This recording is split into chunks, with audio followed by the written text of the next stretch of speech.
Good evening, and welcome back.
Tonight,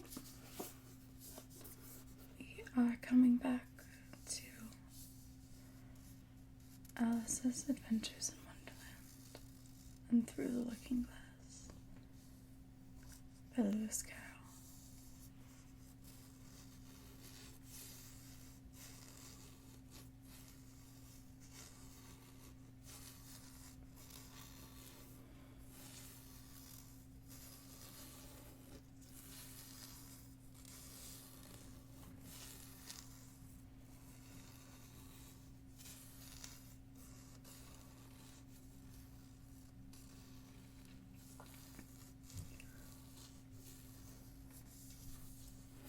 We last left off at finished chapter 1 and we're going to be going to chapter 2.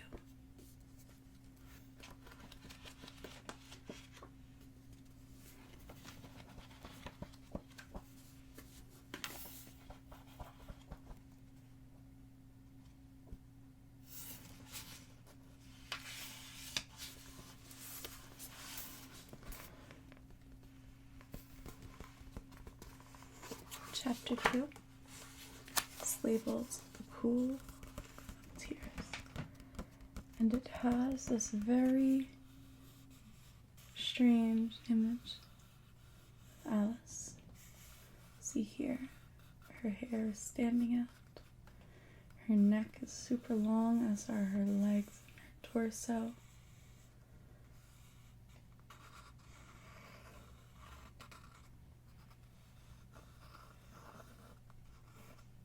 She looks utterly confused. She had just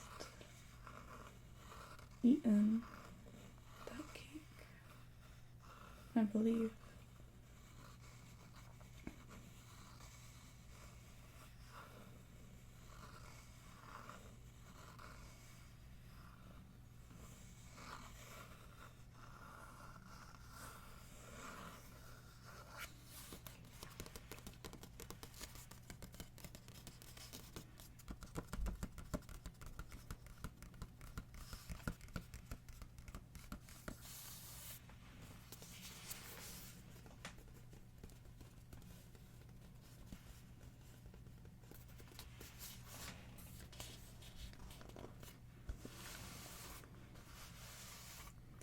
Chapter 2, The Pool of Tears. "Curiouser and curiouser," cried Alice. She was so much surprised that for a moment she quite forgot how to speak good English. "Now I'm opening out like the largest telescope that ever was. Goodbye, feet." For when she looked down at her feet, they seemed to almost out of sight. They were getting so far off. "Oh, my poor little feet, I wonder who will put on your shoes and stockings for you now, dears. I'm sure I shan't be able. I shall be a great deal too far off to trouble myself about you. You must manage the best way you can, but I must be kind to them," thought Alice, "or perhaps they won't walk the way I want them to go. Let me see, I'll give them a new pair of boots every Christmas. And she went on planning to herself how she would manage it.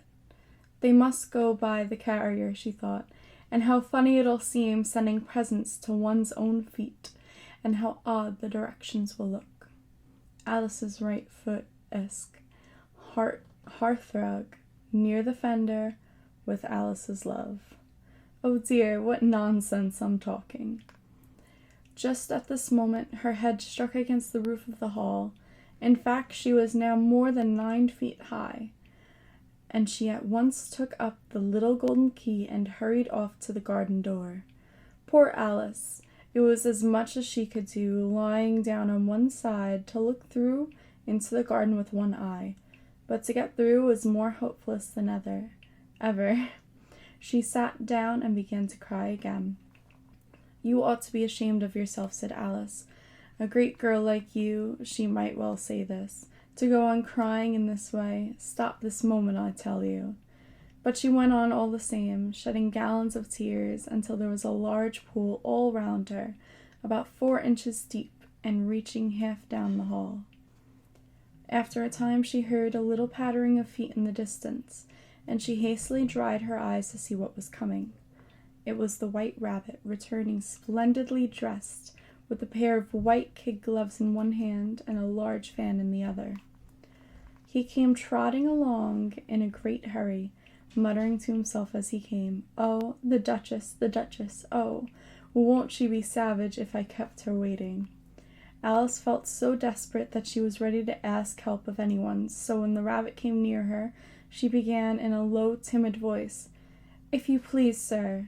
The rabbit started violently, dropped the white kid gloves and the fan, and scurried away into the darkness as hard as he could go. Alice took up the fan and gloves, and as the hall was very hot, she kept fanning herself all the time. She went on talking. Dear, dear, how queer everything is today. And yesterday things went on just as usual. I wonder if I've been changed in the night. Let me think. Was I the same when I got up this morning? I almost think I can remember feeling a little different. But if I'm not the same, the next question is, who in the world am I? That's the great puzzle. And she began thinking over all the children she knew that were of the same age as herself, to see if she could have been changed for any of them. And here at the beginning of this next page, we have this image of Alice. You see her sitting there, and the White Rabbit running away. Pools of water around her.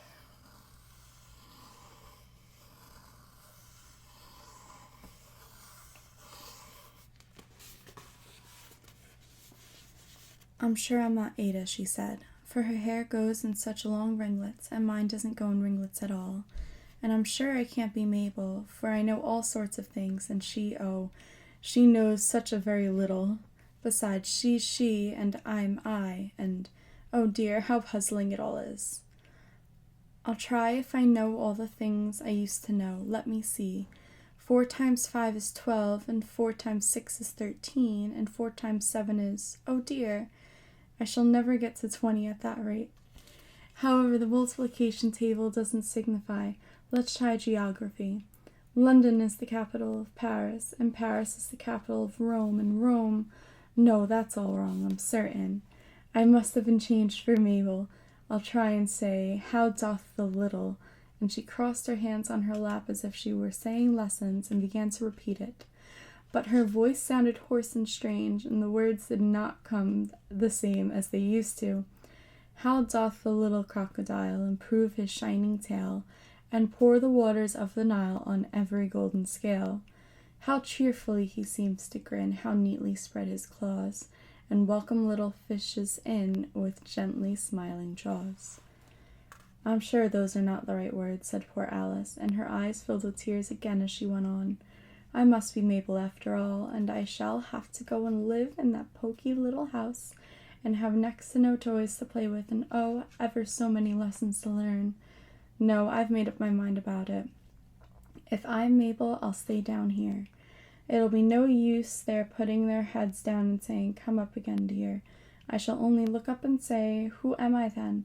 Tell me that first, and then, if I like being that person, I'll come up. If not, I'll stay down here till I'm somebody else." "But oh dear," cried Alice, with a sudden burst of tears, "I do wish they would put their heads down. I am so very tired of being all alone here." As she said this, she looked down at her hands and was surprised to see that she had put on one of the rabbit's little white kid gloves while she was talking. "How can I have done that?" she thought. "I must be growing small again." She got up and went to the table to measure herself by it, and found that, as nearly as she could guess, she was now about 2 feet high, and was going on shrinking rapidly.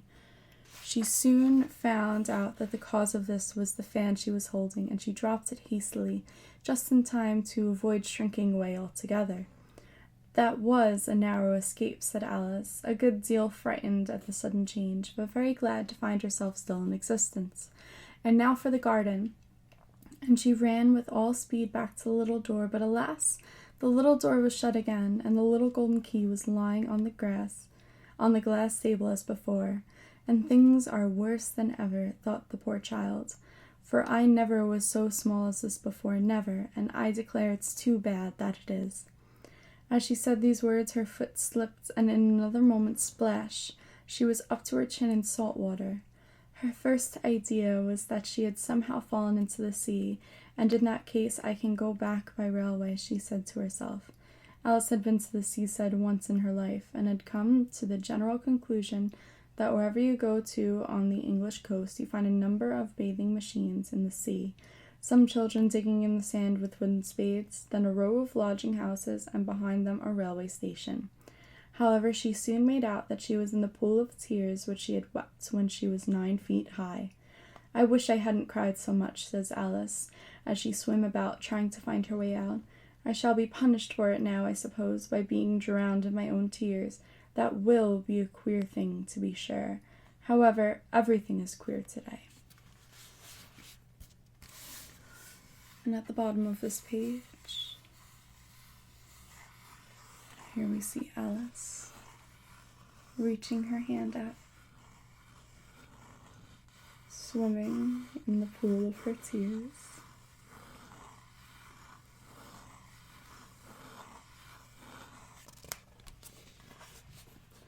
Just then she heard something splashing about in the pool a little way off, and she swam nearer to make out what it was.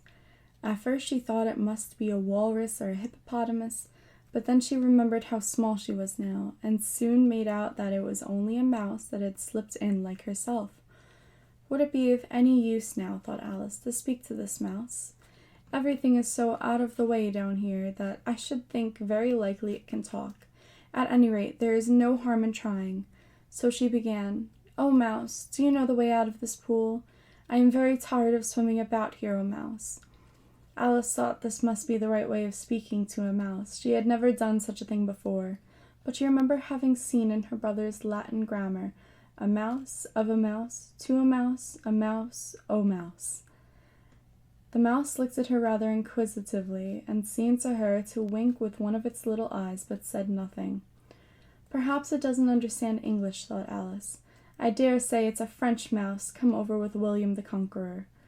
For, with all of her knowledge of history, Alice had no very clear notion on how long ago anything had happened. So she began again, "Où est mon chat?" which was the first sentence in her French lesson book. The mouse gave a sudden leap out of the water and seemed to quiver all over with fright. "Oh, I beg your pardon," cried Alice quite hastily, afraid that she had hurt the poor animal's feelings. "I quite forgot you didn't like cats." "Not like cats," cried the mouse in a shrill, passionate voice. "Would you like cats if you were me?" "Well, perhaps not," said Alice in a soothing tone. "Don't be angry about it, and yet I wish I could show you our cat Zena. I think you'd take a fancy to cats if you could only see her. She is such a dear, quiet thing," Alice went on, half to herself, as she swam lazily about in the pool. "And she sits purring so nicely by the fire, licking her paws and washing her face, and she is such a nice, soft thing to nurse. And she's such a capital one for catching mice. Oh, I beg your pardon, cried Alice again, for this time the mouse was bristling all over, and she felt certain it must be really offended. We won't talk about her any more if you'd rather not. We indeed, cried the mouse, who was trembling down to the end of its tail. As if I would talk on such a subject. Our family always hated cats. Nasty, low, vulgar things. Don't let me hear the name again. And here we have an image of Alice swimming right next to the cat. The mouse. My bad. I won't indeed, said Alice, in a great hurry to change the subject of conversation. Are you fond of dogs? The mouse did not answer, so Alice went on eagerly. There is such a nice little dog near our house I should like to show you. A little bright-eyed terrier, you know, with, oh, such long, curly brown hair. And it'll fetch things when you throw them, and it'll sit up and beg for its dinner and all sorts of things. I can't remember half of them, and it belongs to a farmer, you know, and he says it's so useful it's worth £100. He says it kills all the rats, and oh dear, cried Alice in a sorrowful tone. I'm afraid I've offended it again, for the mouse was swimming away from her as hard as it could go, and making quite a commotion in the pool as it went. So she called softly after it, Mouse dear, do come back again, and we won't talk about cats or dogs either if you don't like them. When the mouse heard this, it turned round and swam slowly back to her. Its face was quite pale, with passion, Alice thought, and it said in a low, trembling voice, Let us get to the shore, and then I'll tell you my history, and you'll understand why it is I hate cats and dogs. It was high time to go, for the pool was getting quite crowded with the birds and animals that had fallen into it. There were a duck and a dodo, a lory and an eaglet, and several other curious creatures. Alice led the way, and the whole party swam to the shore. So this now leads us off at chapter 3 of Alice in Wonderland, which we will read next time. And thank you so much to everyone for joining me tonight.